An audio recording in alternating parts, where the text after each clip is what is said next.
저희는 아프리카에서 유튜브로 통해서 김진호 목사님 메시지 많이 듣고 있고요. 또 둘의 공동체와 교회 소식을 늘 보고 있습니다. 근데 오늘 거룩한 날 여러분들이 이렇게 뵙고 또 말씀을 나눌 수 있도록 이렇게 참 기회를 주신 것 너무나 감사합니다. 저는 1960년부터 신학교 입학하자마자 농촌교회를 섬겼습니다. 그때서부터 지금까지 한 65년 동안 저는 농촌교회를 섬기면서 농촌 선교를 해왔습니다. 한 길을 걸어왔습니다. 농촌 선교는 입으로 하는 것이 아니잖아요. 몸으로 해야 합니다. 그래서 저는 지금도 몸으로 일을 많이 하고 있습니다. 우리 트럭 5명이 타는 승합 트럭이 있는데 지금도 그 트럭을 제가 운전을 합니다. 시장도 보고 또 자재를 다 나르고요. 하루에 아마 2시간 내지 3시간은 제가 운전을 합니다. 그리고 또 우리 직원들 농사하니까요. 같이 농사하고요. 또 건축을 많이 했습니다. 같이 몸으로 같이 일을 하고 있습니다. 그래서 아마 하나님께서는 특별히 건강의 복을 주신 것 같습니다. 지금 먹는 약이 나무가 아무것도 없습니다. 감사하죠. 저는 해외 선교는 나하고 거리가 멀다고 생각을 해왔습니다. 그런데 1990년 말경에 북한에 고난의 행군이 있지 않았습니까? 그 당시에 200만 정도가 굶어 죽은 거 우리 다 잘 알고 있습니다. 그때 목사님들이 연변으로 갈 때에 저도 따라갔어요.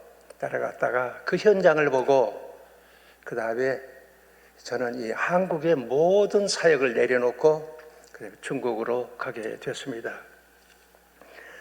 저는 연변 둘의 마을에서 부들말 농장에서 6년간을 살았습니다. 여러분들이 아시는 분이 많이 계시겠죠? 연변 둘의 둘의 농장은 연길시에서 49km입니다. 그러니까 왕복하면은 200리가 넘죠. 한 주일에 아마 2-3번씩은 늘 왔다 갔다 했습니다. 6년간 왔다 갔다 했으니까 그 길이는 환하죠. 그리고 연변투레 마을 농장이 크잖아요. 중국에서 400상이라고 하는 400헥타입니다. 120만 평이거든요. 길이가 8km나 됩니다. 그 농장 추울 때는 영하 25도, 35도, 30도까지 내려갑니다. 1년에 둘의 마을에서는 석탄을 한 120톤 정도 떼야 난방이 가능했습니다. 그곳에서 저는 6년 동안 살면서 사역을 했습니다. 좀 어려웠던 얘기를 하고 싶어요. 연변투레 마을 농장에서 콩농사를 했거든요. 농기 정리를 다 하고 그다음에 콩을 많이 심었습니다. 수확때가 됐죠. 수확때가 돼서 수확을 하려고 하는 수확하기 전에 어디서 내려오는지 소떼가 한 70-80마리가 그냥 내려와 가지고 그 콩을 다 먹고 그다음에 진이겨 놨습니다. 추석 때인데요. 추석 때는 현지 직원들 다 이제 집으로 돌려보내잖아요. 할머니하고 저하고 둘이 그 넓은 두리마을 농장을 지키면서 한 주일 동안 지키면서 소를 쫓을 수가 없어요. 말도 안 들어요. 이게 참 이 두레 마을에서 이 콩농사도 힘들구나 하는 것을 실감하게 됐습니다. 그 다음엔 콩농사 가가지고 알알이 메주 만들지 않았어요. 두레마을 본부에서는 두 분을 보냈었어요. 알알이 전문 공장 할 수 있는 분을 보내서 알알이 공장을 만들었습니다. 그리고 큰 독을 한 200~300개 만들어 가지고 된장, 간장을 만들었습니다. 이 산년은 잘 된 것 같아요. 그런데 촌장이 두레마을에 와서 그 황국 있지 않습니까? 메주 만드는 황국, 그걸 좀 달라고 하더라고요. 그래서 그걸 줬어요. 줬더니 그 다음 해서부터 또 그 마을에서 된장, 간장을 만든다는 거예요. 그런데 이 왕청이라는 거 근처죠. 왕청이라는 곳에 두레마을 메주 공장보다도 몇 배 되는 큰 공장을 만들었습니다. 경쟁에서 두레마을이 이길 수가 없죠. 참 이 공산권 산하에서는 참 이렇게 하는 게 힘들고 하는 것을 느꼈습니다. 또 두레마을 자립을 위해서 저는 이제 단무지를 이제 좀 생각했습니다. 그래서 한국에서 단무지 만드는 거다 좀 이렇게 살펴보고요. 그 연변 두레마을은 모래 땅이 이때 그 무가 잘 됩니다. 그래서 단무지 무를 심어 놓고요. 그 다음에 단무지 무를 담글 수 있는 탱크를 만들었어요. 그 탱크를 많이 만들고 준비 다 했습니다. 그 무를 심었더니 무도 잘 됐어요. 그래서 무를 캐가지고 1차 절임이라고 하죠. 이렇게 포크를 이렇게 구덩이를 파고 비닐로 씌워놓고 무 이렇게 놓고 그다음에 소금 뿌리고 해서 1차 절임을 하거든요. 그 현지에서 1차 절임을 해놨는데 어디서 왔는지 그냥 소떼들이 그냥 확 밀려와가지고 1차 절임을 한 그 그냥 단무지 그걸 다 그냥 짓밟아 놨습니다. 그래서 이게 단무지 공장도 이게 힘들고 단무지 심는 것도 힘들구나 포기할 수밖에 없었습니다. 그 다음에 저는 넓으니까요. 그냥 두레마을이 넓으니까 이걸 생태 환경, 농업을 바탕으로 한 관광 농업을 개발하려고 했습니다. 그래서 정부의 승인을 받고 그 다음에 저 우쪽에다는 캠프장을 마련했습니다. 적어도 청소년들이 한 300~400명 와서 먹고 자고 프로그램을 할 수 있는 그런 시설을 갖추냐고 힘을 기울였습니다. 그리고 또 한편에는 노인들이 찜질방 좋아하시잖아요. 그래서 찜질방도 만들고 건강마을을 또 이렇게 하느냐고 시설을 많이 했습니다. 저는 그 러시아 국경에 있는 수문화라고 있습니다. 거기 이제 러시아에서 이제 목재들이 들어오거든요. 수문화까지 가서 그 목재를 사다가 참 시설 많이 했어요. 그랬는데 시설 다 해놓고 보니까 두레마을 두르지 못하도록 동네 사람들이 길을 막아요. 길을 막고 또 포장을 요만하게 해놓고 두레마을 오는 사람들에게 통행세를 받아요. 통행세를 받고 한 번은 배제 학생들이 오기로 되어 있는데 버스로 들어오는데 중간에 길을 다 끊어놓는 거예요. 끊고 들어오지 못하게 너무나 힘들게 했습니다. 비가 많이 오면 그 길이 좀 상하잖아요. 왜 두레마을에게 적당하게 돈을 달라고 하면 모르는데 생떼를 쓰는 거예요. 큰 돈을 달라는 거예요. 참 힘들었습니다. 그리고 두레마을에서 어떻게 예배 안 드릴 수 있습니까? 예배하잖아요.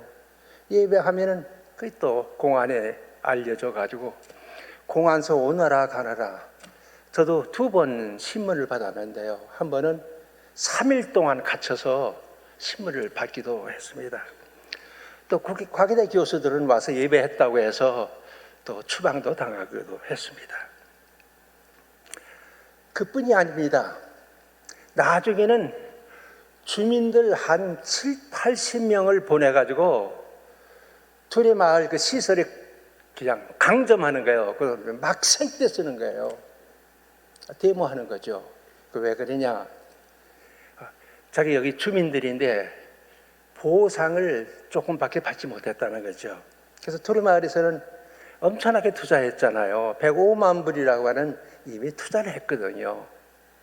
둘의 마을에서는 충분하게 이렇게 투자를 했는데 정부가 우리에게 돈 조금밖에 안 줬다는 거죠. 그리고 정부가 다 집어먹었다는 거예요. 그럼 왜 여기 우리한테 데모를 하냐? 너희 시청에 가서 하지.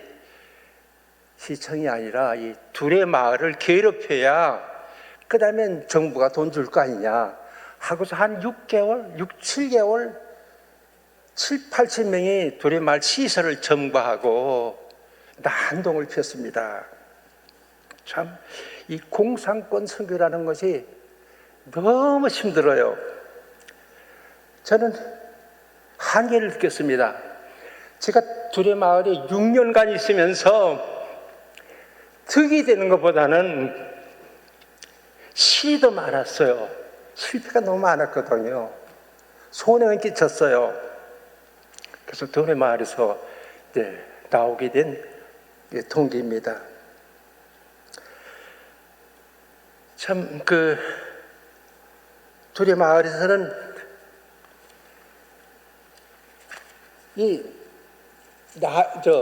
둘의 마을뿐만 아니잖아요. 낮은 선봉에요. 그 고아원이 있습니다. 아이들 먹여 사는데 둘의 마을이 많이 했거든요. 돈 많이 도왔습니다. 낮은 선봉에. 뿐만 아닙니다. 깊숙이서 청진까지 들어가기 힘들었거든요. 청진까지 참 둘의 마을에서 여러 가지로 많이 도왔어요. 우리 연변 둘의 마을에 회계를 담당한 중국 직원이 있습니다. 김회계라고 하는 아주 똑똑하세요. 이분을 통해서 많이 북한 사역을 했는데 한 번은 두만강의 중심 도시가 해령시 아니에요. 북한에 해령 도시에 양로원을 돕기 위해서 들어갔습니다. 들어가서 양로원을 좀 보자고 하니까 보여주지 않는 거예요. 그래서 김회계가 우리는 이미 다 알고 왔는데 보여달라고 뗐으니까 보여줬다고 합니다. 양로원 들어갔는데요. 아마 이때쯤 된 것 같아요. 12월 달쯤 된 것 같아요. 너무나 추워서 김혜기는 옷을 투투하게 입고 왔는데 양로원 시설도 엉망이지만은 문을 열고 들어왔더니 너무 춥더라는 거예요. 그래서 산에 나무가 있는데 좀 이렇게 가서 나무하고 자다가 떼면 되지 않느냐 하고 말했더니 아무 반응이 없더라는 거예요. 나중에 알고 봤더니 가서 나무 할 수 있는 도움이나 도끼나 낫도 하나도 없고요. 그 다음에 수용되어 있는 할머니 할아버지들이 나갈 수 있는 신발도 하나도 없더라는 거예요. 그리고 그분들 사는 거 보니까 문 열어보니까 조그만 담요, 찢어진 담요 그거 하나 뒀고요. 추니까 거적대기 있잖아요. 거적대기를 그냥 뚫뚫 말고 있더라는 거예요. 그래서 죽으면 그대로 그냥 거적대기를 뚫뚫 말아서 버린다고 하는 거예요. 김혜기가 그걸 보고 와가지고 나에게 북한은 사람 살 데가 아니에요. 난 그거 보고 와서 일주일 동안 잠을 잘 수가 없었대. 자꾸 그냥 떠올라가지고 잠을 잘 수가 없었고 또 밥 먹을 때마다 그 생각이 나서 밥을 먹을 수 없었다고 하는 그런 얘기를 지금도 저는 생생하게 잊지 않고 있습니다. 저나 여러분 다 공산당 싫죠? 싫어요. 전 이게 다 겪었기 때문에 16살 때 저는 유교사변을 겪었거든요. 38사건 쳤어요. 공산당 싫습니다. 아니까요. 그렇지만 말입니다. 한 가지 북한 우리 동포들 아니에요. 그 사람들이 추워서 다 추위에 얼어 죽고 굶어 죽는 것 이것만은 어떻게든 막아야 하잖아요. 그것만 막아야 하지 않을까? 정부가 못한다고 하면 우리 교회라도 좀 힘을 모아서 우리가 뭐 어떻게 해야 하지 않을까? 근데 지금 뭐 북한을 도울 수가 없잖아요. 다 막혔잖아요. 다 막혔잖아요. 어떻게 할 수가 없잖아요. 도울 수도 없어요. 그렇지만 어떻게 해서든지 북한 그 동포들 굶어 죽지 않도록 그것만은 우리가 지금 할 수 없지만은 뭔가 길을 찾고 길을 만들고 뭔가 우리가 그냥 포기할 수는 없잖아요. 이런 일에 우리 둘이가 좀 구심적인 역할을 해줬으면 참 좋지 않겠는가, 늘 그런 생각을 가지고 있었습니다. 전 80이 넘어서 아프리카 선교에 도전을 했습니다. 제가 남수단에 가게 된 것은 우리 강 사모님이 소개해 주셨어요. 그래서 제가 남수단에 이제 그 이태석 신부가 있는 톰지죠. 거기 들어갔습니다. 긴 말은 하지 않겠고요. 너무 거기 내전 때문에 일할 수가 없어요. 아주 굉장히 힘들었죠. 저희도 말라리아 걸려가지고 죽을 뻔도 했고요. 거기서 빠져나오는 게 너무나 힘들었습니다. 그 지역 사령관이 자기 차를 내주지 않았으면 저희들이 거기서 나올 수가 없었습니다. 가서 빠져나왔거든요. 나오면서 그 톰즈 거기에 바로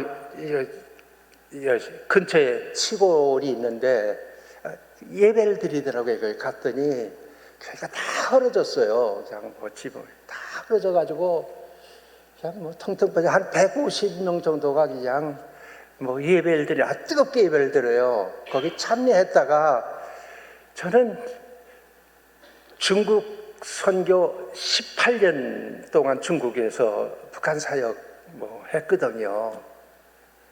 18년 동안 사역하면서 교회 짓는 일은 전혀 하지 않았어요.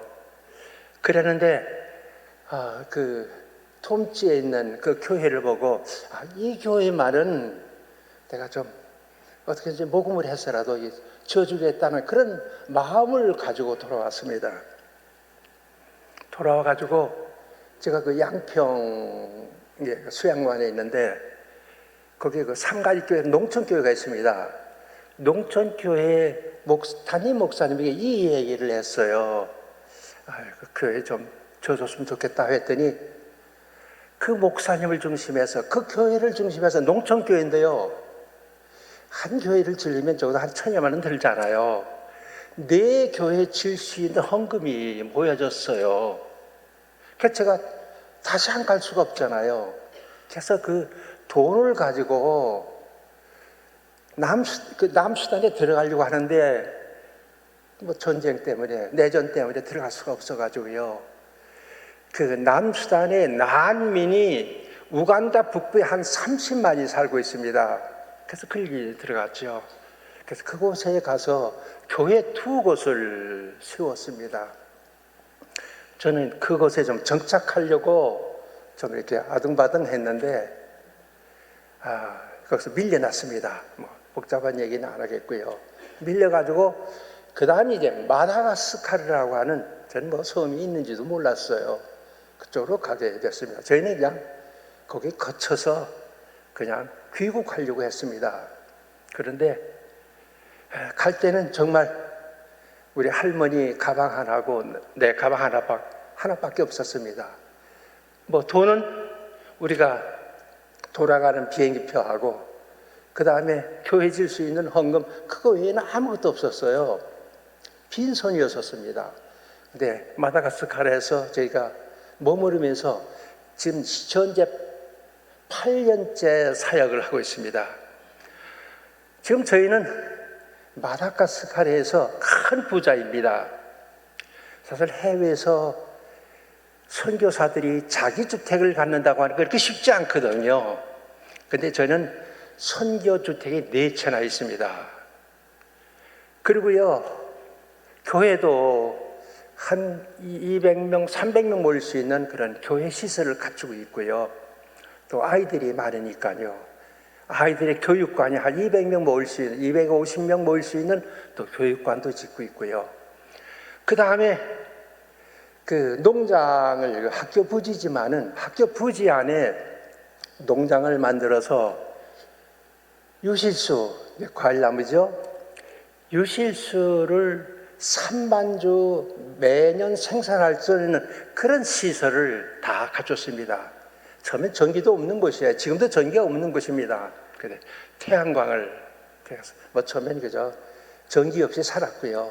그다음에 이제 태양광으로 지금은 한 6kg 정도 저희들이 자체 생산하면서 뭐 물도 올리고 뭐 다 이렇게 해서 이제 편하게 살고 있습니다.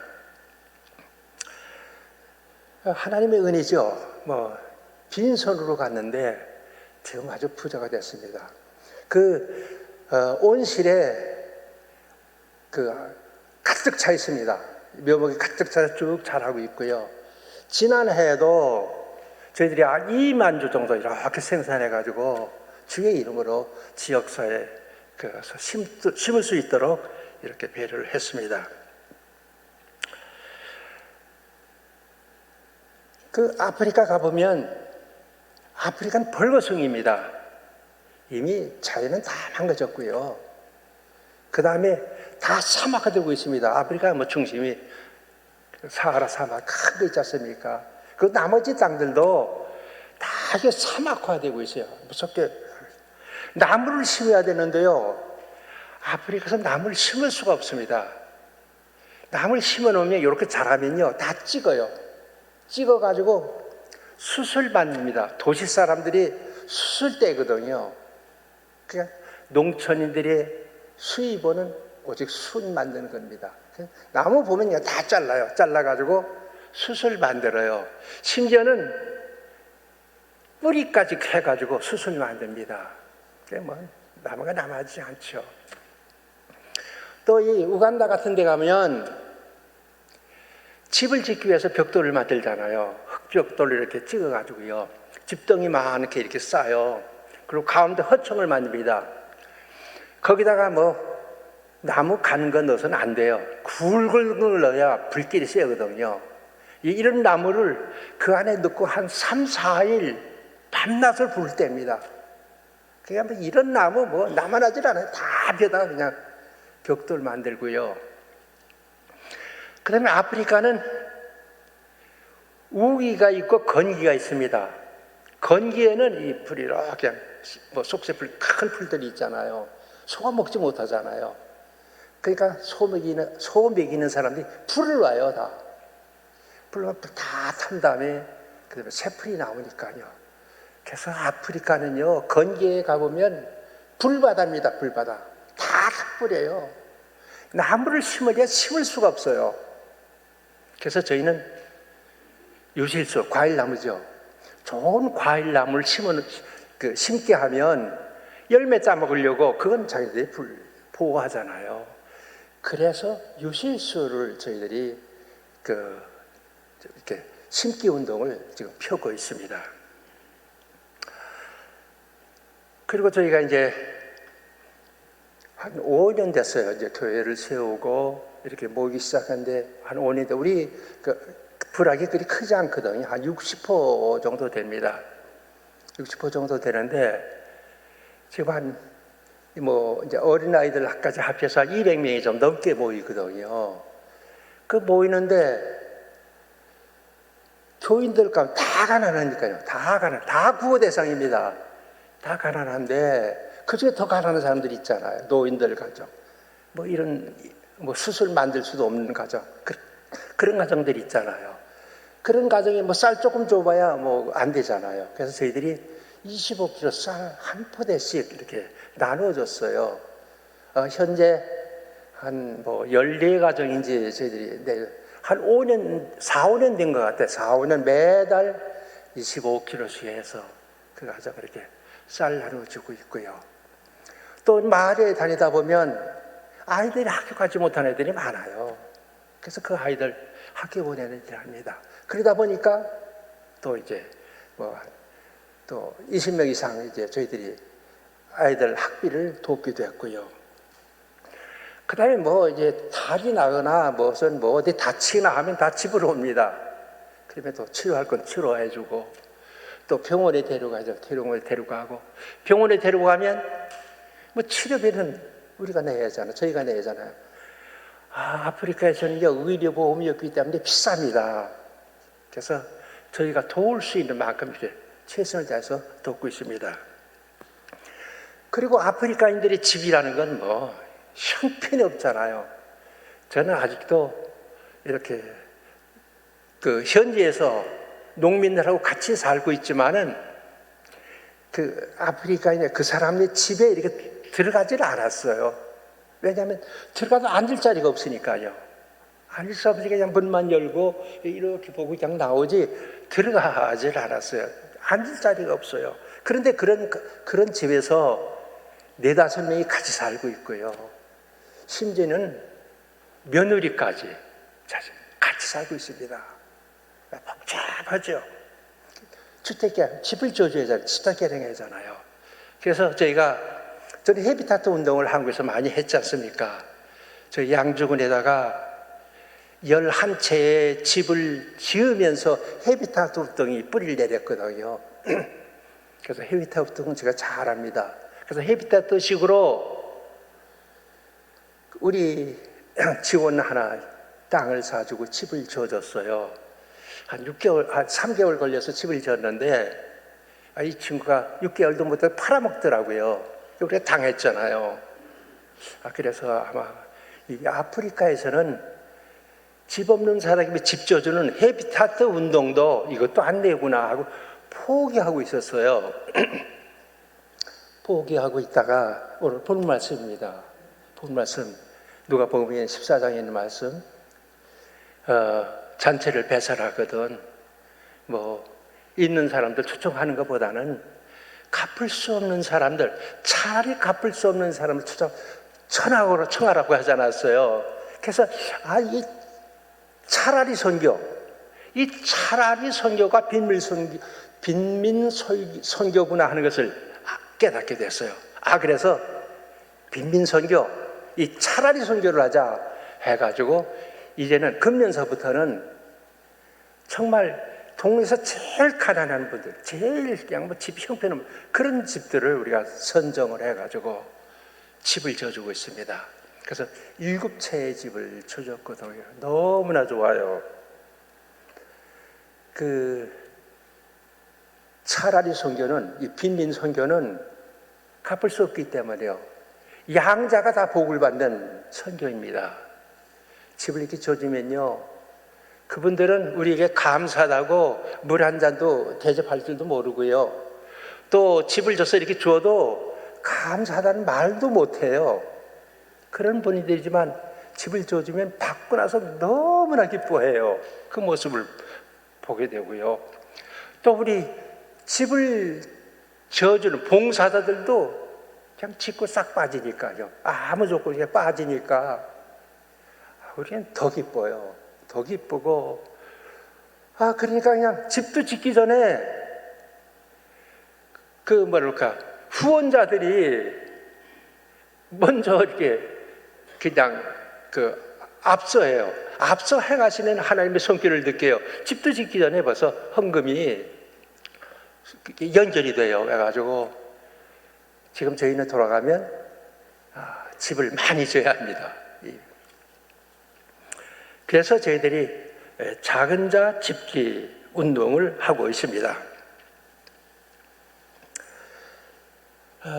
저는 이제 이렇게 그냥 아프리카 선교를 하면서 또 시행착오를 많이 겪었잖아요. 나무도 많이 심어봤습니다. 제가 열대 무슨 뭐 하나요? 모르잖아요. 열대 과일 모르잖아요. 시장에서 그냥 과일 먹고 심어보고 이렇게 하면서 7-8년 동안 참 많이 나무 심어보고 죽이고, 또 저희가 모래땅이에요. 모래땅에서 됩니까? 많이 죽였습니다. 그런 시행착오를 거치면서 지금 그린 아프리카라고 하는, 그린 아프리카 선교라고 하는 그 그림을 이제 하나 그리게 됐어요. 그린 아프리카 선교라고 하는 이제 하나 그리게 됐어요. 여기 조그만 이게 우리 유인물이 있는데 저는 그 유인물 하나 만들기 위해서 10년간 아프리카에서 참 많이 힘들게 살았습니다. 누가 묻기를 그린 아프리카 선교가 뭐냐 하면 저는 첫 번째 작은 자 집짓는 운동이다. 아프리카의 주택들은요, 뭐, 해도 되고 안 해도 그게 아닙니다. 꼭 해야 됩니다. 꼭 개량돼야 돼요. 왜냐하면 지금 있는 그 집 보면요, 아프리카에 모기가 힘들잖아요. 모기가 무섭잖아요. 그냥 다 그냥 모기 노출이 되어 있고요. 모기, 쥐, 두루지요. 그 다음에 장마 때 보면요, 그냥 집 안에 그냥 곰팡이 투성이 아니에요. 그래서 저는 아프리카의 집 개량만 해줘도 아프리카의 질병의 50%를 예방할 수 있어요. 50% 이상 예방할 수 있습니다. 그리고 아프리카는요, 이 가정에 가면 아이들이 많아요. 아이들이 뭐 4-5명 이렇게 있잖아요. 그런데 그 아이들의 아버지가 다 달라요.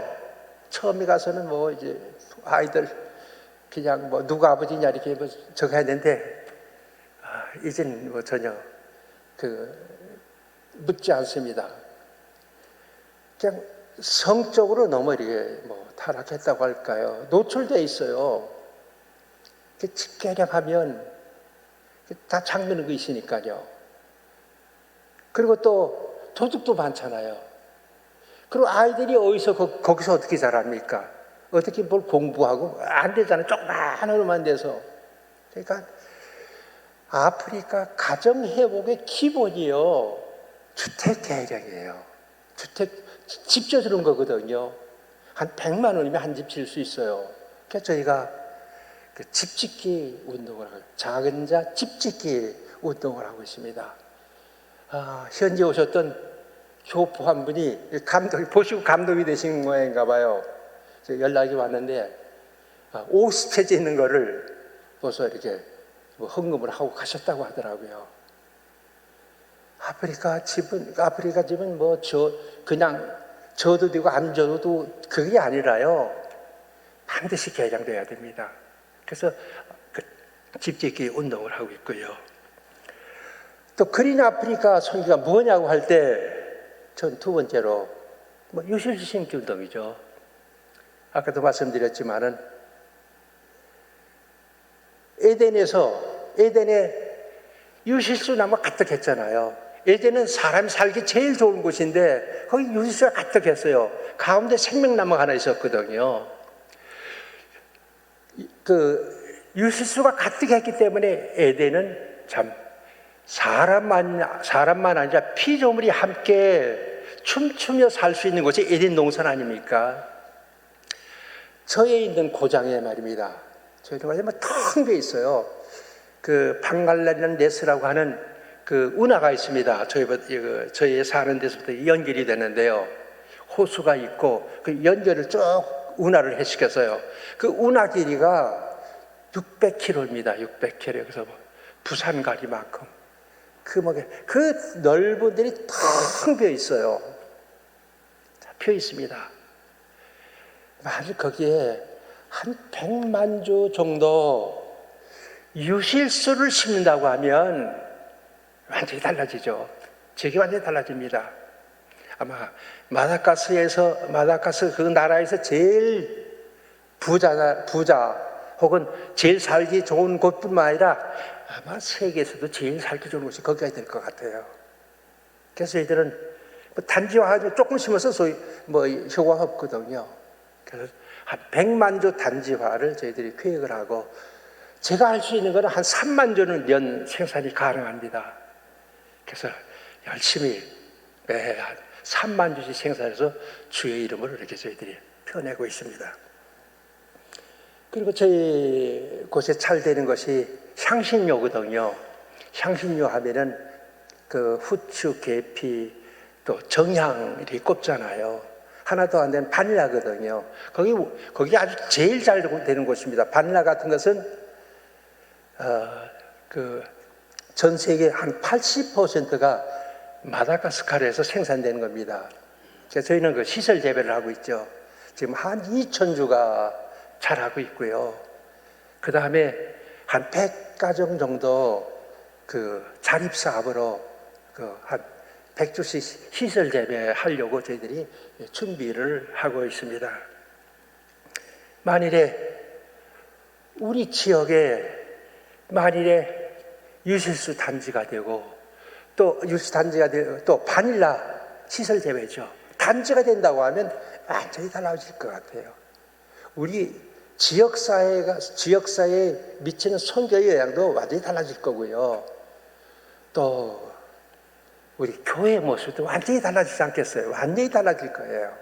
그런 비전을 가지고 저희들은 날마다 뛰고 있습니다. 우리 할머니도 같이 왔는데 참 일 많이 하거든요. 저는 뭐 이게 사고하는 건 잘 안 돼요. 저는 운전만 하고요. 또 우리 할머니가 물건상을 다 삽니다. 자재 다 날라다가 좀 매일 그래서 그냥 일하고 있습니다. 좀 전에 이렇게 뭐 사실 얘기를 안 하려고 했는데요.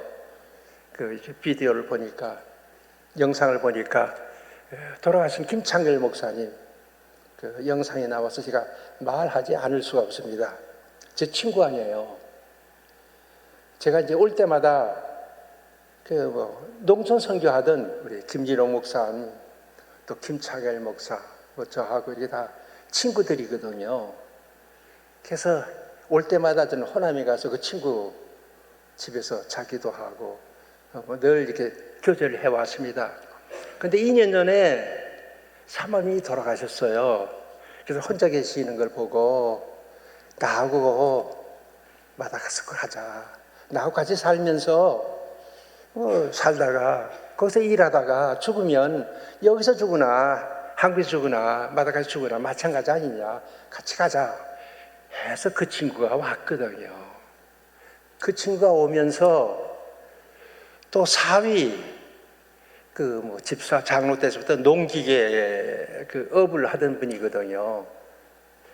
그래서 저는 호남 신학교 다닐 때 몇 분 만났어요. 만나가지고 아프리카에 보면 농구도 없다. 농구도.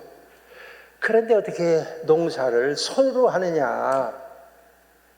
당신 농기계 전문이니까 와서 봐라. 이제는 뭔가 기계화해야 되는데 아무것도 없다. 텅 비어 있다. 와서 봐라. 그래서 온 거거든요. 와서 보니까 농기구도 텅 비어 있잖아요. 그래서 이 친구가 집도 팔고 공장도 팔고 다 팔아가지고 왔거든요. 와서 저희 집에서 김창일 목사는 1년 같이 살았고요. 또 이 사위 되는 것보다 한 6개월 같이 살면서 같이 일했어요. 그러다 개척한다고 우리인데 다 모래땅이고 그러니까 저 넓은 뜰에 가서 개척을 한다고 나갔거든요. 나가가지고서는 이 감독들의 피습을 받고 이렇게 순교를 하게 됐습니다. 저는 참 얘기하고 싶지 않은 얘기인데요. 김찬일 친구니까요. 너무 마음이 아프고요. 유족들을 아직도 만나지도 못했는데요. 만나지도 않고 가는데요. 유족들에게 너무 미안하고요. 그리고 또 한참 사위 되는 분은 좀 이렇게 거칠지만은 끼가 있어요. 좀 기대를 했거든요. 그런 분이 아니면 아프리카가 개척 힘듭니다. 기대를 많이 했는데 또 저렇게 죽었잖아요. 너무나 억울하고요. 그래서 참 힘든데요. 하여튼 이렇게 선교하다 보면 참 그렇게 이렇게 죽기도 하는구나 하는 것을 제가 보면서요. 선교라고 하는 것은 이 올라가는 게 아니고요. 내려가는 거라고. 주님께서 하늘 영광 자리를 버리고 내려오셨잖아요. 내려오시되 밑바닥까지 나신 자리가 말구유가이고요. 예수님 십자가 지신 그 장소가, 죽으신 장소가 제일 밑이 아니에요. 주셨잖아요. 선교는 올라가는 뭐 힘들잖아요. 올라가는 건 힘들지만 내려가는 거라고 생각돼요. 내려가려고 하면 아프리카 선교가 텅 비어 있습니다. 아프리카 텅 비어 있어요. 내려가려고 하면 텅 비어 있습니다. 그리고 선교는 현지인들 고통당하잖아요. 그 같은 짐을 지고 같이 짐을 지는 거다, 그렇게 생각을 해요. 예수님께서 이 땅에 오시되 우리 죄짐만 아니잖아요. 우리 약한 것 모든 거 다 짊어지시고 십자가에 돌아가셨잖아요. 마찬가지로 그 선교는 밑바닥에 고통당하는 그분들과 함께 몽회를 같이 하는 거다, 그렇게 생각합니다. 그리고 선교를 돈으로 하겠다는 분들이 너무나 많아요. 나에게 어떤 선교비를 밀어주면, 이게 후원해주면 나는 가서 선교해 주겠다고 하는 사람들이 너무나 많아요. 중국에서도 제가 이제 북한 선교 이렇게 하면서 그 조선족들에게 뭐 부탁을 해보면, 한국교회가 자기 경제적으로 후원해주면 나는 북한에 가서 선교해주겠다고 그래요. 근데 그것은 안 되잖아요. 자기 희생 없이는 자기 거로 해야 하잖아요.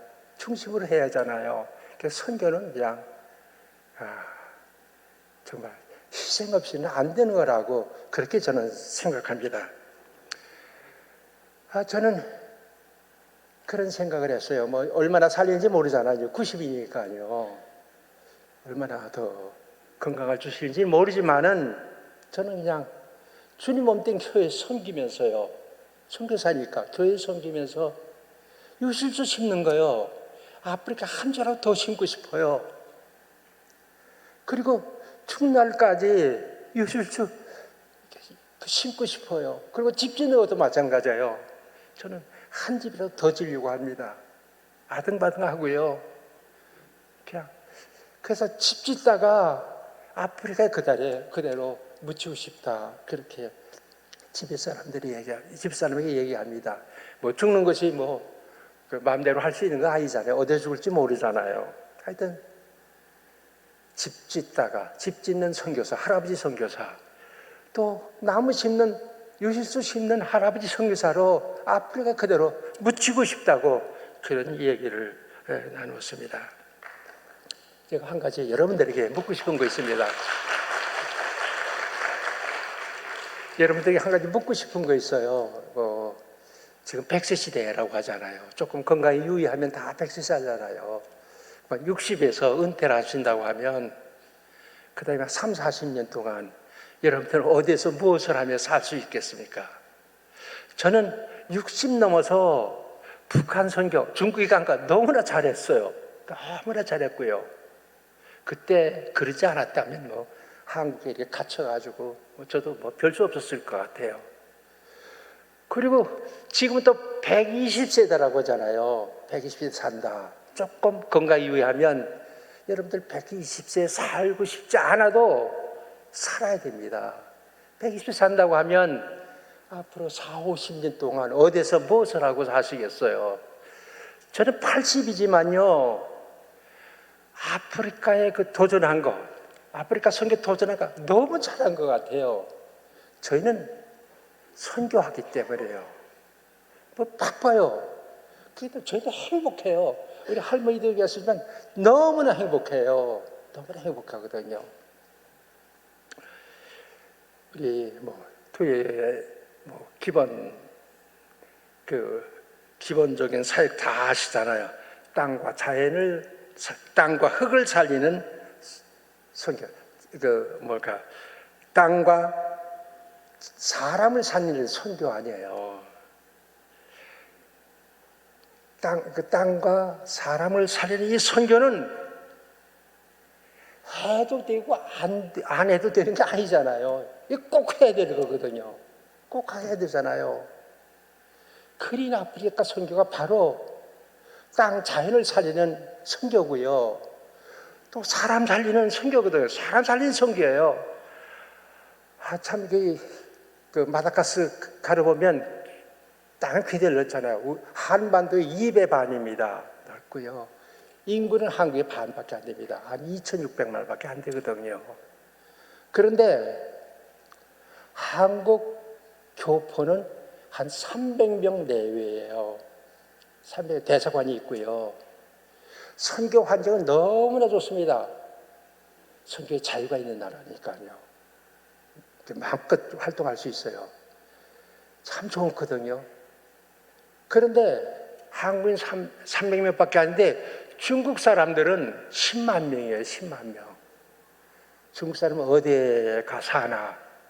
중국 타운 있잖아요. 음식점하고 타운. 만일에 마다가스카르에 우리 좀 이제 선교 마인드를 가진 사람들이 한 10,000명만 온다고 하면 마다가스는 변할 것 같아요. 그러지 않고는 마다가스는 힘들 것 같아요. 제 생각으로는 한국 분들 한 10,000명만 마다가스에 온다고 하면, 그래서 우리 같이 한다고 하면 마다가스 편해요. 편하다. 틀림없습니다. 그래서 우리 둘의 마을이 참 북한 선교 집중했잖아요. 중심적인 역할을 했잖아요. 또 흙과 사람을 살린 선교, 아프리카죠. 비참하거든요. 정말 비참합니다. 하나부터 열까지 아무것도 없어요. 메시지를 전하는 목사님, 선교사님 꼭 필요하죠. 그러나 그분만 가지고는 안 되잖아요. 몸으로 할 일이 얼마나 많아요. 아프리카에 가서 총체적인 선교를 이렇게 말할 때 다른 면에 텅 볐잖아요. 텅 빈 거는 그건 충신도 여러분들이죠. 여러분들이 와서 이거 해야 하잖아요. 참 여러분들을 다 그냥 초대하고 싶어요. 아프리카로요. 그래서 저희 선교하는 공동체뿐만 아니라 이것이 마다가스에도 2-3곳 이런 선교하는 공동체가 되었으면 좋겠고요. 또 아프리카 지금 54개국 아니에요. 얼마나 넓어요. 텅 배 있습니다. 참 일할 것은 많은데, 추수할 것은 많은데 일꾼이 적다 하신 말씀, 참 제가 이 말씀을 하고서 마무리하겠습니다. 기도하겠습니다. 목사님, 마다가스카르에 가려면 어떻게 해야 됩니까? 여기 계신 분들 네? 갈 수 있는 방법을 얘기해 주세요. 가고 싶은 분들 꽤 있는 것 같은데 보니까. 목사님, 마다가스카르에 가려면 어떻게 해야 됩니까? 알리 방법은. 마다가스카르 오시려면요, 네. 그냥 에티오피아, 제일 쉬운 거는 에티오피아 항공을 타고 저희 에티오피아에 내리거든요. 아바바 항공이라서 거기서 그냥 갈아타고 오면은 마다가스카르 수도에 오게 됩니다. 수도에 오면은 그 수도에서 저희는 또 차로 올리면은 한 10시간 정도 걸리거든요. 근데 비행기로 오면 1시간이 됩니다. 비행기로 오면 1시간이면 오고요. 또 저희는 또 타마타브라고 하는 제 수도에서 중심에 살지 않잖아요. 또 변두리 또 한 2km 떨어진 거 농촌에 살거든요. 농촌에 살지만은 청정 지역입니다. 총 15시간 걸린다는 거예요. 비가 아무리 많이 와도 이렇게 피수에 없고요. 또 모기 파리도 없습니다. 저희가 지하 배수 시설을 다 해놨기 때문에 잔디밭입니다. 잔디밭에 사는데요. 모기도 별로 없어요. 밤에 문 열어도 모기도 없고 청정적입니다. 그리고 항구 도시이기 때문에 고기 이런 거 다 생선도 좋고요. 그 다음에 공산품은 좀 비싸지만은 지역에서 생산되는 건 너무나 쌉니다. 너무나 싸요. 한 사람의 인건비가 한국 돈으로 일당 한 4,000원 정도 됩니다. 일당 4,000원. 그러니까 한 달 6-7만 원 정도 생활 인건비가 그렇게 낮습니다. 그러니까 뭐 오시면 저희들 시설 다 구시니까요. 예, 보니까 여자들은 가고 싶은 마음이 없고 남자들을 보내고 싶어 하는 것 같아요. 지금 보니까. 예, 뭐 오시면 뭐 그냥 하고요. 예, 기도해 주시고. 하나님 아버지 감사합니다. 이 시간 저희가 연변 두레마에서 있었던 지난 얘기를 나눴습니다. 아버지 하나님, 지금은 저희들이 북한을 도우려고 해도 도울 길이 없습니다. 다 막혔습니다. 아버지 하나님, 어서 그 북한 선교의 길을 열어주시기를 간절히 기도합니다. 북한의 동족들 굶어 죽는 것, 얼어 죽는 것 우리는 그대로 지켜볼 수가 없습니다. 그것만은 막아야 할 텐데 어떻게 막을 길이 없습니다. 아버지 하나님, 고통 중에서 울부짖는 북한 동족들의 울부짖음을 들으시고 어서히 북한 땅을 주께 열어주시기를 간절히 기도합니다. 그래서 무너진 재단들이 다시 수축되게 하시고 순교자들의 피가 헛되지 않게 해주시기를 원합니다. 그래서 머지않은 장래에 이 민족이 하나 되는 놀라운 축복도 저희들이 보게 하시고 또 이를 위해서 준비하는 우리 둘의 교회 되게 해 주옵소서. 그동안 정말 북한 선교를 위해서 중국에 많은 투자를 했습니다. 저희들이 기도도 많이 했고 또 많은 정성을 기울였습니다. 지금 캄캄하고 다 길이 막혔지만은 하나도 주 안에서 헛되지 않은 것을 저희들이 믿고 있습니다. 주님 축복하셔서 둘이가 더 새심을 얻게 하시고 그래서 선을 행하다 낙심하지 말라고 하셨습니다. 포기하지 않으면 때가 이름에 거두리라고 말씀하셨사오니 아버지 하나님, 저희들은 포기할 수가 없습니다. 북한 선교를 북한인을 돕는 새로운 길들을 열어주시고 우리 투레가 이 사역의 중심 역할을 하게 해 주옵소서. 또 아프리카 선교 현장을 봅니다. 아버지 하나님이여, 땅들이 다 볼거숭이가 됐습니다. 아버지 하나님, 또 아프리카의 양극화라고 하는 건 말로 할 수가 없습니다. 밑바닥에 사는 민초들 다 구호 대상입니다. 너무나 힘들게 살고 있습니다. 아버지 하나님, 긍휼과 자비를 베풀어 주셔서 아버지 하나님, 이 그린 아프리카 선교는 세계인들의 참여가 없이는 어렵다고 하는 것을 저희들 느끼고 있습니다. 아버지 하나님, 많은 이들이 참여하게 해주시고 이 사역에도 우리 두레가 구심이 돼서 땅과 사람을 살리는 선교에 아버지 이바지할 수 있도록 주께서 인도해 주옵소서. 저희들 내일 출국하고자 합니다. 아버지 하나님, 주의 도우심이 없이는 아무것도 할 수 없음을 다시 한번 고백합니다. 아버지 하나님, 그린 아프리카 선교가 열매 맺게 해주셔서 아프리카가 가산 안에서 벗어나게 해주시고 또 볼거숭이 그 빈들이 정말로 에덴 동산처럼 변화돼서 사람과 피조물이 사는 춤추는 그런 동산이 될 수 있도록 축복해 주옵소서. 저희는 이 사역에 기초적인 길을 닦는 것 외에는 할 수가 없습니다. 아버지 하나님, 이 사역에 축복하셔서 우리 투리가 이 사역에도 구심 역할을 할 수 있도록 주께서 역사하여 주시옵소서.